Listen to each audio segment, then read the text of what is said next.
Since I was about 9 or 10, I was deemed overweight by doctors, physicians, and even myself, and that can lead to a pretty unhappy life.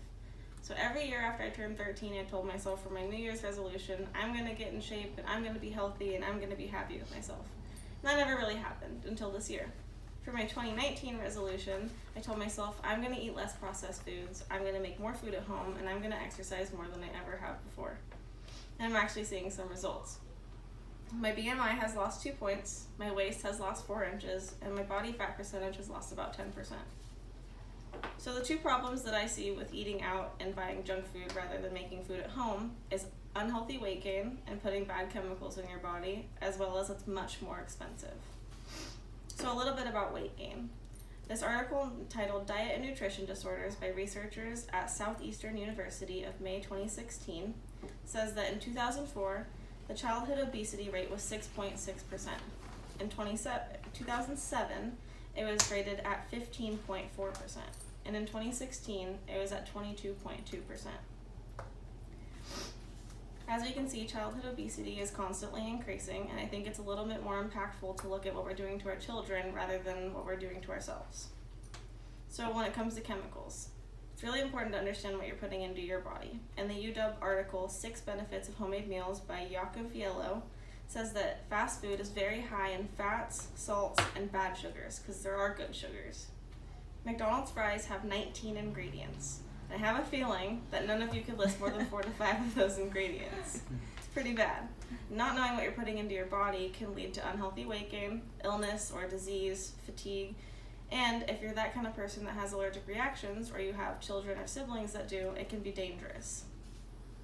So in addition to leading to unhealthy weight gain or putting bad chemicals in your body, it's also pretty expensive. This article from University Wire, titled Cooking Meals at Home Has Many Benefits, pretty simple, by Carlsbad of June 2019, says that cooking at home saves you money. They elaborate on this by saying that eating out costs approximately 2 times as much as it does to eat at home per person. So you can make multiple meals for the price of one at home, and you can even store for later. They're healthier and they save you tons of money. Also, when you go out to a restaurant, you're expected to tip 20% for your total bill. That's a lot of money when you pay for 5, 6, 7, 15 people. So you can save this tip for your savings, or you can use it for healthy groceries later on. We kind of covered the solution for the expenses, but what about weight gain and chemicals? How can we avoid these problems? Making home-cooked meals with whole ingredients allows for a healthier and less complicated lifestyle for your body.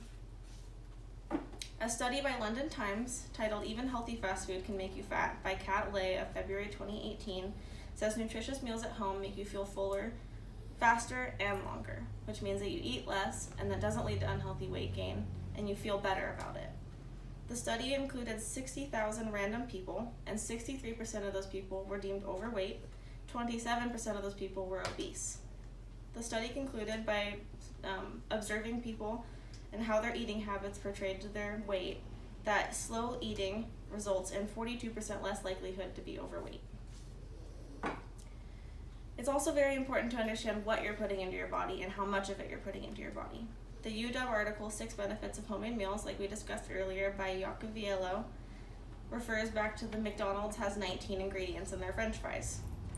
I can tell you that you can make French fries at home that taste much better and are much better for you with 3 to 5 healthy ingredients. You know exactly what these ingredients are, and you know what they do to your body, which is very important. Overall, we should be reducing our consumption of fats and sugars, and we can still do this by eating healthy food. Don't ingest things that you can say or spell, that you can't say or spell. It's a pretty good rule of thumb that if it's a 17-letter word and you can't pronounce it and there's no vowels, that you probably shouldn't put it in your body.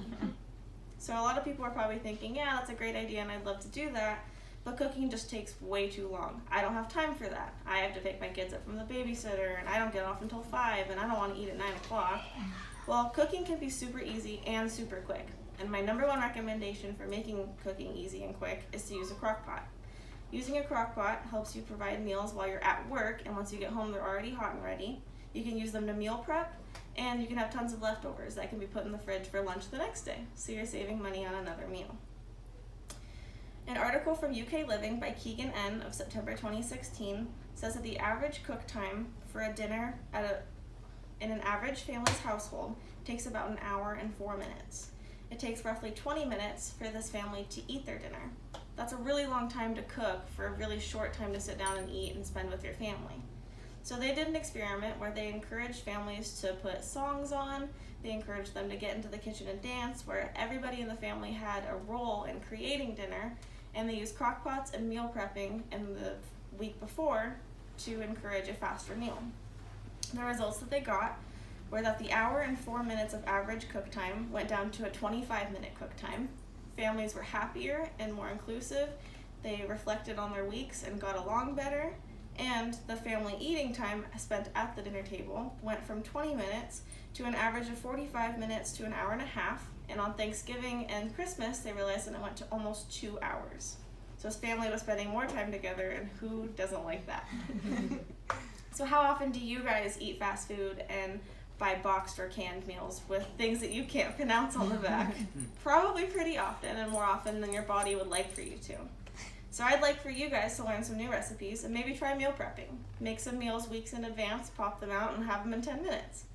You and your wallet won't regret it, and I brought some recipes to share with you today. Thank you.